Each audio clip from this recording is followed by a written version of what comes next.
ایک بادشاہ نے اپنے بہنوئی کی سفارش پر ایک شخص کو موسمیات کا وزیر لگا دیا۔ وزیر موسمیات سے موسم کا حال پوچھا۔ وزیر نے کہا کہ موسم بہت اچھا ہے۔ بادشاہ مطمئن ہو کر اپنے لاؤ لشکر کے ساتھ شکار پر روانہ۔ تو کمہار کہنے لگا، بادشاہ صاحب، حضور، موسم کچھ ہی دیر بعد خراب ہونے والا ہے۔ پھر بادشاہ نے ایک مصاحب کو حکم دیا کہ اس نے بے پرکی اڑائی ہے تو اس بے پرکی چھوڑنے والے کمہار کو 2 جوتے مارے جائیں۔ بادشاہ شکار کے لیے جنگل میں داخل ہو گیا۔ 1 گھنٹے کے بعد ہی گرج چمک کے ساتھ شروع ہو گئی بارش۔ واپس آ کر اس نے 2 کام کیے۔ پہلا یہ کہ وزیر موسمیات کو تو برطرف کیا اور دوسرا یہ کہ کمہار کو دربار میں طلب کیا۔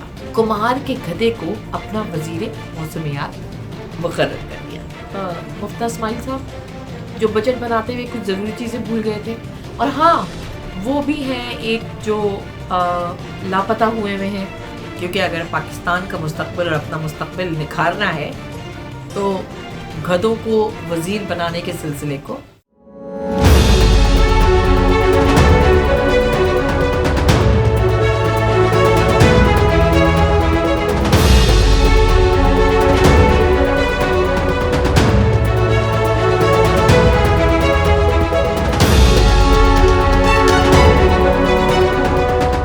آداب۔ میں ہوں شفق جعفری اور آپ دیکھ رہے ہیں پہچان ٹی وی۔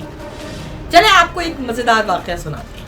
ایک بادشاہ نے اپنے بہنوئی کی سفارش پر ایک شخص کو موسمیات کا وزیر لگا دیا۔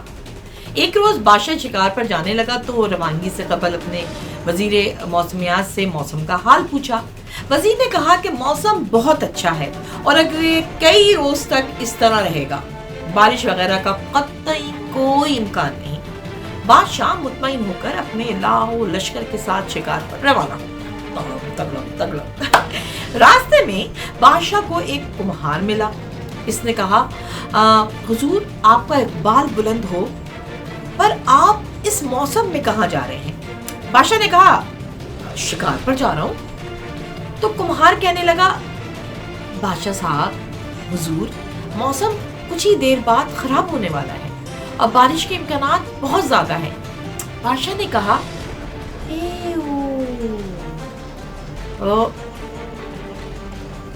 برتن ہٹا کر گدھے پر لادنے والے، تم کیا جانے موسم کیا ہے؟ میرے وزیر نے بتایا ہے کہ موسم نہایت خوشگوار ہے اور شکار کے لیے بہت موزوں ہے، اور تم کہہ رہے ہو کہ بارش ہونے والی ہے۔ پھر بادشاہ نے ایک مصاحب کو حکم دیا کہ اس نے بے پرکی اڑائی ہے تو اس بے پرکی چھوڑنے والے کمہار کو 2 جوتے مارے جائیں۔ بادشاہ کے حکم پر فوری عمل ہوا اور کمہار کو 2 جوتے ٹک ٹک نقد مار دیے گئے۔ بادشاہ شکار کے لیے جنگل میں داخل ہو گیا۔ ابھی تھوڑی ہی دیر گزری تھی کہ گھنا ٹوپ بادل چھا گئے اور 1 گھنٹے کے بعد ہی گرج چمک کے ساتھ شروع ہو گئی بارش بھی ایسی کہ خدا کی پناہ، ہر طرف کیچڑ اور دلدل بن گیا۔ بادشاہ اور مصائب کو سارا شکار بھول گیا اور وہ پریشان، جنگل پانی سے جل تھل ہو گیا۔ ایسے میں خاک شکار ہوتا۔ بادشاہ نے واپسی کا سفر شروع کیا اور برے حالوں میں واپس محل پہنچا۔ واپس آ کر اس نے 2 کام کیے۔ پہلا یہ کہ وزیر موسمیات کو تو برطرف کیا اور دوسرا یہ کہ کمہار کو دربار میں طلب کیا۔ اسے خوب انعامات سے نوازا، جوتے بھی تمہارے تھے نا، اور وزیر موسمیات بننے کی پیشکش کی۔ کمہار ہاتھ جوڑ کر کہنے لگا، حضور، کہاں میں جاہل اور ان پڑھ شخص اور کہاں سلطنت کی وزارت؟ مجھے تو صرف برتن بنا کر بھٹی میں پکانے اور گدھے پر لاد کر بازار میں فروخت کرنے کے علاوہ کوئی کام نہیں آتا۔ مجھے موسم کا تو رتی بھر پتہ نہیں ہے۔ ہاں، البتہ یہ ہے کہ جب میرا گدھا اپنے کان ڈھیلے کر کے نیچے لٹکائے تو اس کا مطلب ہے کہ بارش شروع ہوگی۔ یہ میرا تجربہ ہے، اور کبھی بھی ایسا نہیں ہوا کہ میرے گدھے کی یہ پیشن گوئی غلط ثابت ہوئی ہو۔ میرا گدھا بڑا عقل مند ہے۔ یہ سن کر بادشاہ نے ایک تاریخی فیصلہ سناتے ہوئے کمہار کے گدھے کو اپنا وزیر موسمیات مقرر کر دیا۔